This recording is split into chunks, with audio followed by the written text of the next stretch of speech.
My job requires me to travel constantly. Most of the time I stay in hotels, but about 2 years ago, I decided to book an Airbnb instead. I was going to spend 4 days in a remote part of northern Pennsylvania for work, and I wanted somewhere quiet where I could relax after meetings. The listing looked perfect. It was an old farmhouse surrounded by woods. The nearest neighbor was supposedly over a mile away. The reviews were excellent, and several guests mentioned how peaceful and private the property was. I arrived just before sunset. The owner had told me he wouldn't be there and that I could let myself in using a lockbox. Everything seemed normal. The house was old but clean. There were 2 bedrooms upstairs, a living room, a kitchen, and a basement. That first night, I slept surprisingly well. The strange thing started the next morning. I woke up and found a coffee mug sitting on the kitchen counter. The problem was that I hadn't used any mugs. At first, I convinced myself that maybe it had already been there when I arrived, and I simply hadn't noticed it. I rinsed it out and forgot about it. Later that evening, after returning from work, I noticed something else. A dining chair had been pulled away from the table. Again, I blamed myself. Maybe I moved it without remembering. Maybe I was tired, but deep down, something felt wrong. The third incident happened on the second night. I was watching television in the living room when I heard what sounded like a faint cough somewhere inside the house. Not outside, inside. I muted the TV and listened. Nothing. The house fell silent. I searched every room before going to bed and found absolutely nothing. The next morning I called my sister while making breakfast.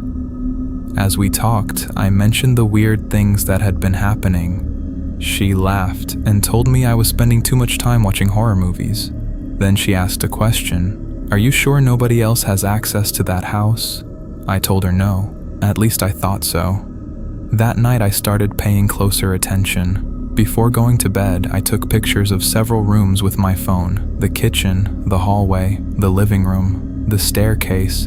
I wanted proof in case something changed again. When I woke up the next morning, I immediately compared the photos to the rooms around me. At first, everything looked the same. Then I noticed it. One of the framed pictures hanging in the hallway had shifted slightly, only a few inches, but enough that I knew it wasn't in the same position. I removed the frame from the wall. Behind it was a small hole, not a nail hole, a viewing hole. Someone had intentionally drilled it through the wall. I remember feeling my stomach drop. I grabbed my phone's flashlight and looked inside. The hole led into a narrow, empty space between the walls. I couldn't see much, just darkness. I called the property owner. He sounded confused and claimed he knew nothing about it. To his credit, he seemed genuinely concerned. He even offered to refund my stay. But by then, curiosity had replaced fear. I wanted answers.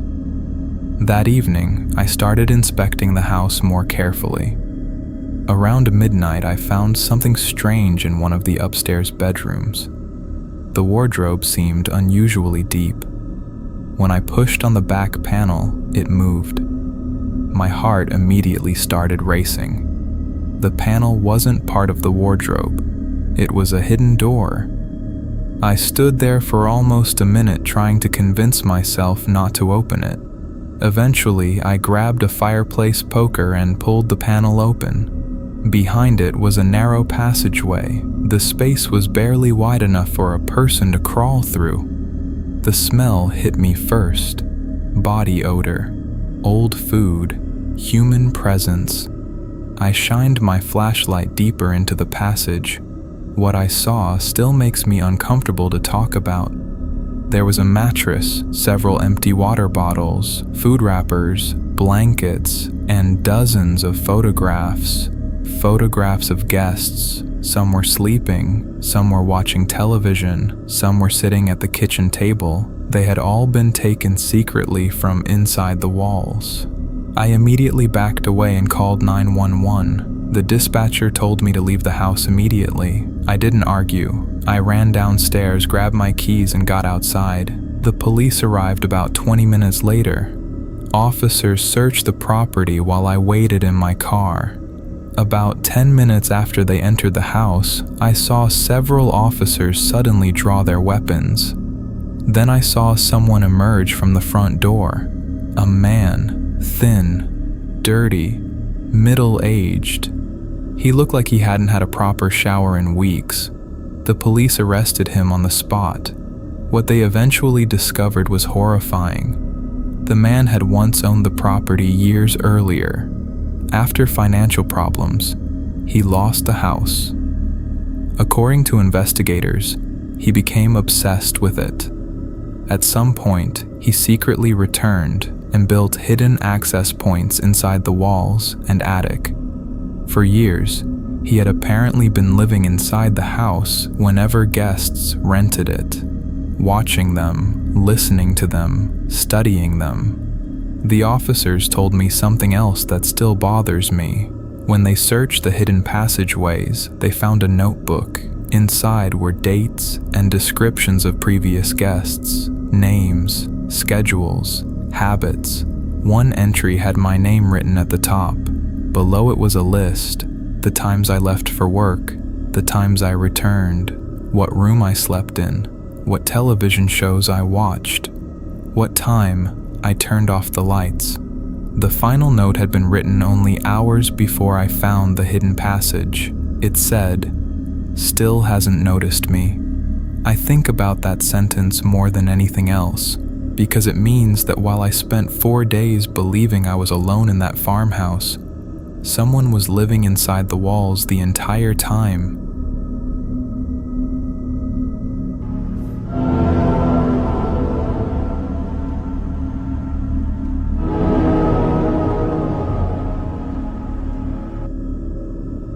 I travel a lot for work. At this point, airports, rental cars, and cheap coffee have become a normal part of my life. Most of the time, my company pays for hotels, but every once in a while, I'll book an Airbnb if I'm staying somewhere rural, or if I just want a little privacy. What happened a few years ago completely changed the way I look at vacation rentals. I was driving through a remote area of West Virginia on my way to a work conference. The drive was longer than expected because of construction delays and bad weather. By the time I realized I wasn't going to reach my destination before midnight, I decided to stop somewhere for the night. Every hotel within a reasonable distance was either booked or ridiculously expensive. That's when I opened Airbnb. After scrolling for a few minutes, I found a small farmhouse about 20 minutes off my route. The listing only had a handful of reviews, but they were all positive. The picture showed a modest white house sitting alone in a field surrounded by trees. Nothing fancy, just somewhere to sleep. The host responded almost immediately when I booked. He thanked me for choosing the property and sent me a code for a lockbox near the front door. Everything seemed normal. Looking back, I wish I had kept driving. It was close to 10:30 p.m. when I arrived. The property was at the end of a long gravel road. The farther I drove, the more isolated it became. There were no neighboring houses, no streetlights, no signs of life, just darkness and trees. When the house finally appeared in my headlights, something immediately felt off. The pictures online had made it look welcoming. In person, it looked neglected. The grass was overgrown. Several bushes had grown wild around the porch. One of the shutters hung crooked beside a window. I remember sitting in my car for a moment and wondering if I had somehow come to the wrong address. Still, the house number matched the listing. I grabbed my bag and went inside. The first thing I noticed was the smell. Not a terrible smell, just stale, like a place that hadn't been occupied regularly. The furniture looked exactly like the photos, but there was a thin layer of dust on several surfaces. I told myself I was being paranoid. Maybe the cleaning crew had missed a few spots. I was exhausted and only needed a place to sleep. After unloading my things, I locked the front door and spent a few minutes exploring. The house was small, a kitchen, a living room, a bathroom, and one bedroom. Everything appeared normal. Around midnight, I climbed into bed and turned off the lights. For about 20 minutes, I stared at the ceiling listening to the wind outside. Then I heard a vehicle. At first, it sounded distant. Then it got closer. Much closer. I sat up and looked toward the window. Headlights moved slowly across the bedroom wall. A vehicle was driving up the gravel road. I assumed it was a neighbor or someone who had taken a wrong turn. Then the headlights stopped. The engine shut off, and everything became quiet. I pulled back the curtain. About 200 yards away, near the entrance to the property, sat a black pickup truck. It wasn't moving. It wasn't leaving. It was just sitting there. I couldn't make out any details because of the darkness. Eventually, I convinced myself it wasn't my problem. Maybe it belonged to a hunter or a local resident. I went back to bed. The next morning, the truck was gone. I spent the day at my conference and returned to the house shortly after sunset. As I approached the property, I noticed something strange. The front door was slightly open. Not wide open, just enough for me to notice. I froze. I specifically remembered locking it before leaving. For several seconds, I just stood there staring. Eventually, I pulled the door open and stepped inside. Nothing appeared stolen. Nothing looked damaged. Everything seemed exactly the way I left it. Still, I couldn't shake the feeling that someone had been inside. That night, I double-checked every lock. Then I pushed a chair against the front door before going to bed. I felt ridiculous doing it, but it made me feel better. Around 1 a.m., I heard the truck again. The same engine, the same gravel road, the same headlights. This time, I watched from the living room window. The black pickup rolled to the exact same location as the night before. Then it stopped. The headlights switched off. Darkness swallowed everything. I waited. 5 minutes, 10 minutes, 20 minutes. Nothing happened. No one got out. No doors opened. The truck simply sat there. Eventually, I returned to bed. I barely slept. The next morning, I decided to call the host. I wanted to ask about the truck. The call went straight to voicemail. I tried again later. Same result. By afternoon, I still hadn't received a response. That evening, while eating dinner at a local diner, my phone finally rang. I assumed it was the host returning my call. It wasn't. The voice on the other end sounded confused. "Who is this?" the man asked. I told him my name. There was a long silence. Then he asked a question that immediately made my stomach tighten.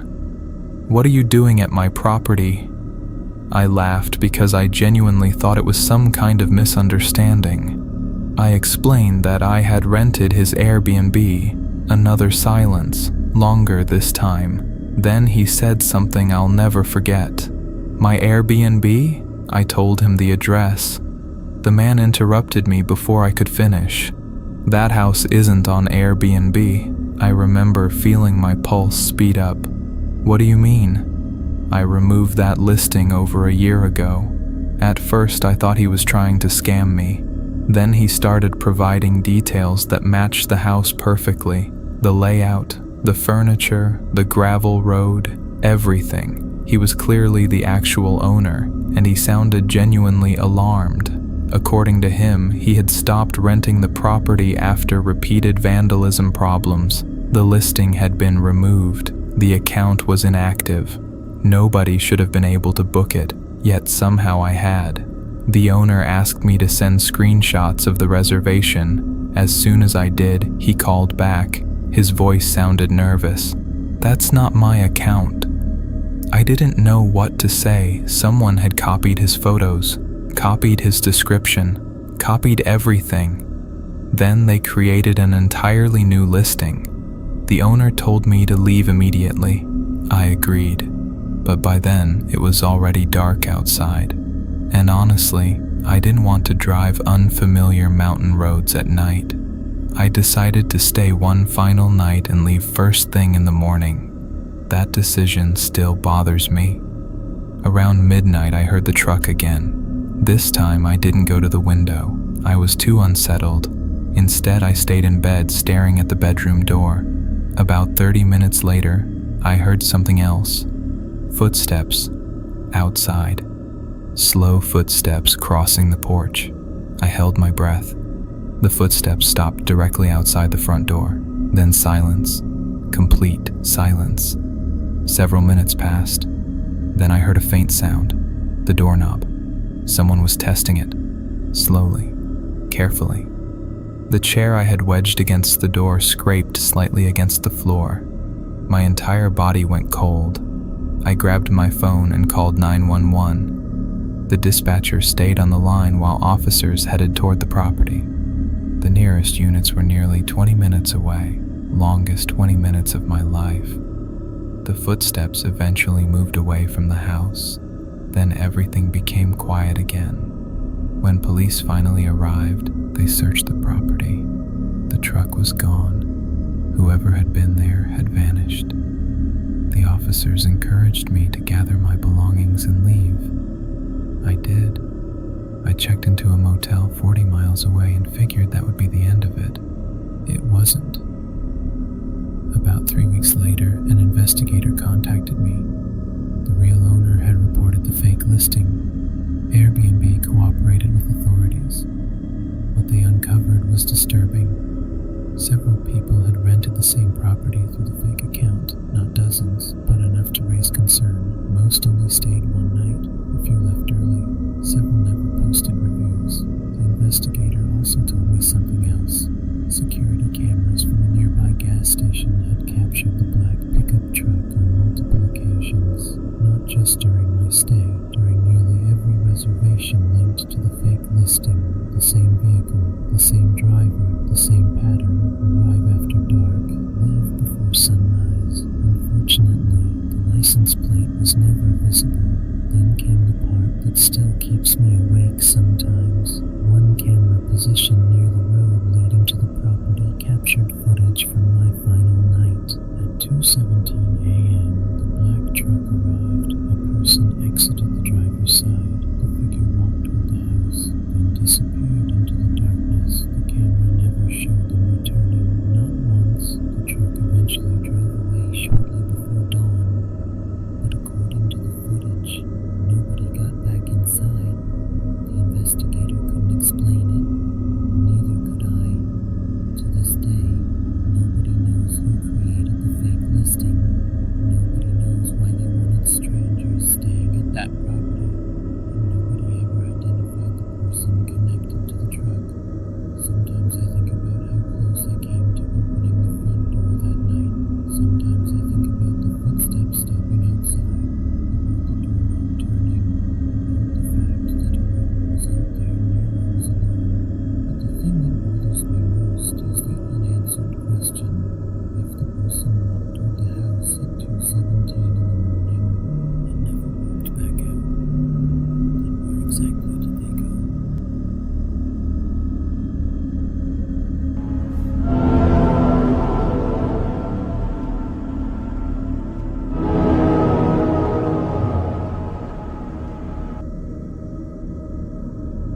My job gives me a lot of flexibility, so every once in a while I'll take a few extra days after a business trip and use them as a mini vacation. About 3 years ago, I decided to do exactly that.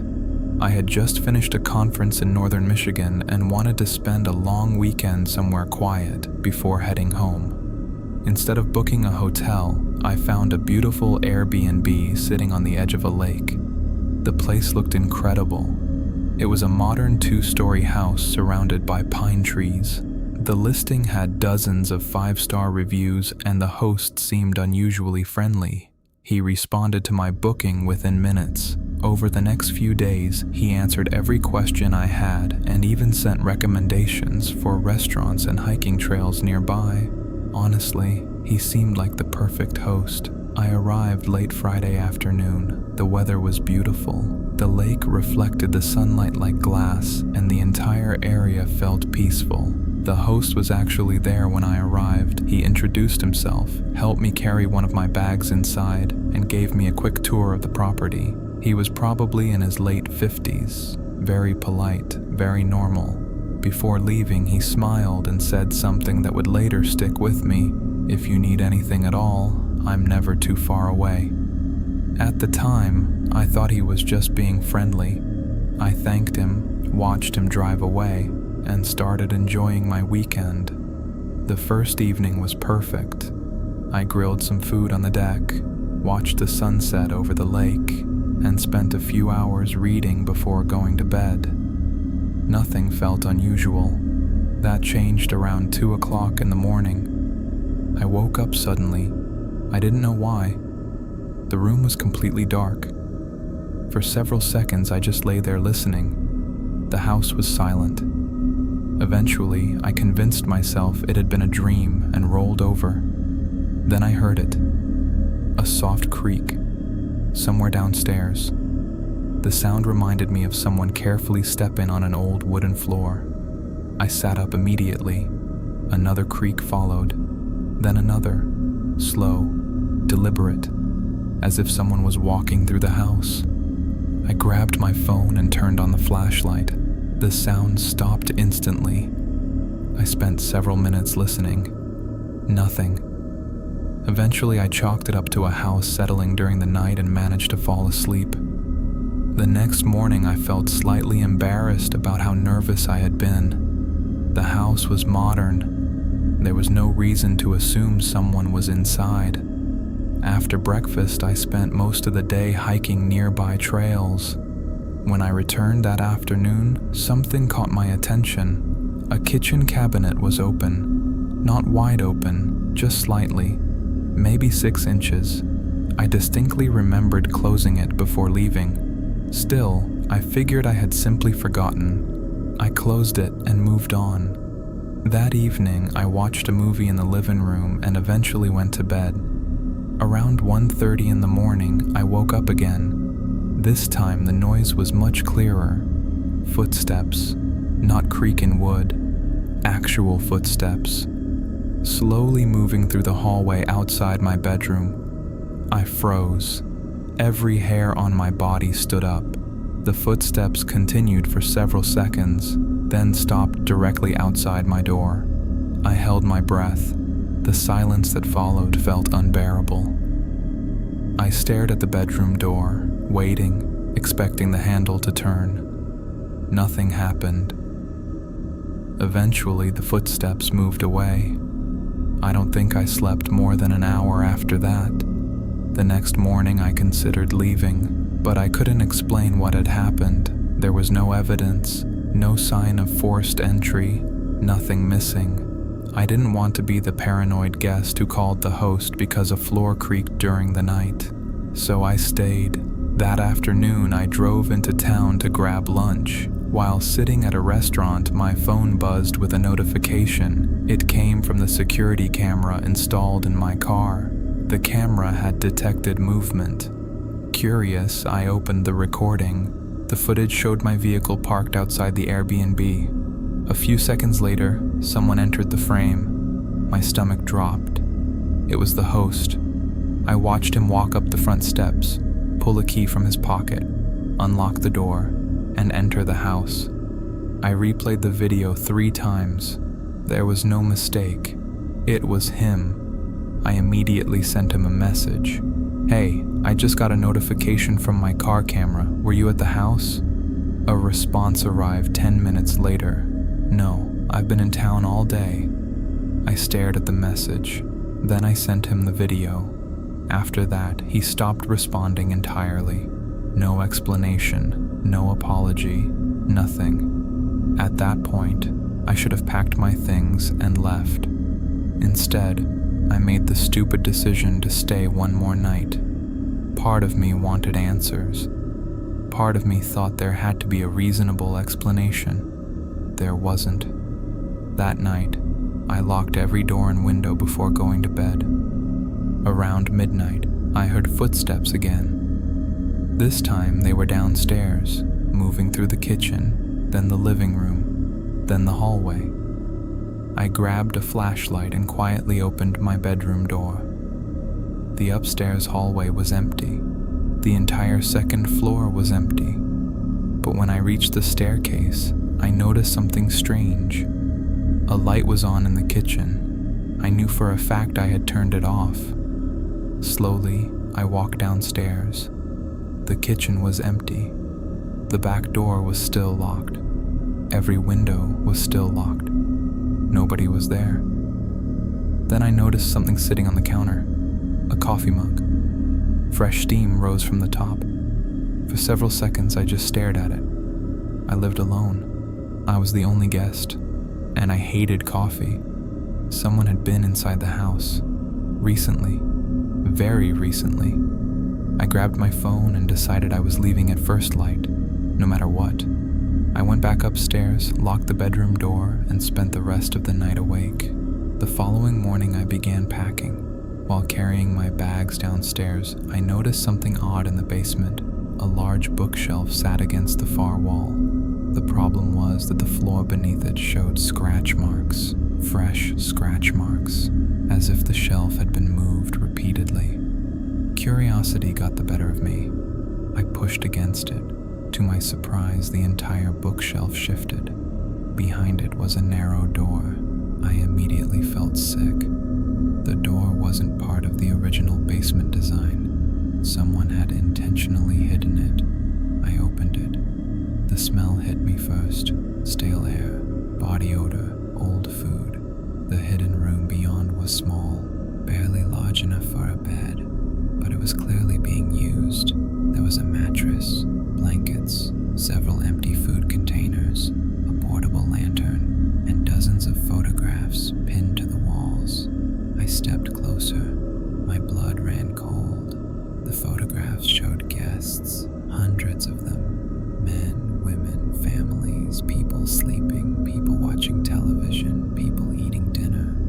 Many had obviously been photographed without their knowledge. Then I found pictures of myself, one from the deck, one from the kitchen, one through a bedroom doorway. My hands started shaking. The final photograph nearly made me vomit. It showed me asleep in bed. The image had been taken from inside the room, less than 3 feet away. Whoever took it had been standing right beside me while I slept. I immediately called 911. Police arrived within 20 minutes. Officers searched the property while I waited outside. When they inspected the hidden room, they found enough evidence to launch a criminal investigation. The hidden space had apparently existed for years. According to investigators, the host had secretly built it himself. They believed he used it to remain inside the house during certain guest reservations, listening, watching, waiting until people fell asleep before moving through the house. The police obtained a warrant for his arrest. But there was one problem. He was gone. By the time officers arrived at his home, he had disappeared. His vehicle was missing. His phone was turned off. Nobody could find him. Weeks passed, then months. No arrests, no sightings, nothing. Eventually, I tried to move on. The investigation faded from the news and life returned to normal. Or at least it almost did.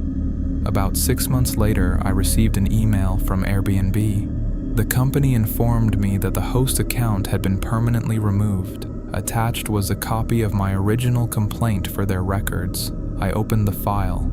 Everything looked normal at first. Then I noticed an additional attachment. A photograph. I didn't recognize it. I certainly hadn't submitted it. My stomach immediately tightened. The image showed me asleep in the Airbnb bedroom on my first night. The timestamp indicated it had been taken at 2:14 a.m. I zoomed in. The photograph was crystal clear, close enough to see my face, close enough to see my chest rising and falling as I breathed, close enough to know the person holding the camera had been standing right next to the bed. And in the lower corner of the image, partially reflected in a mirror, was the host, smiling directly at the camera.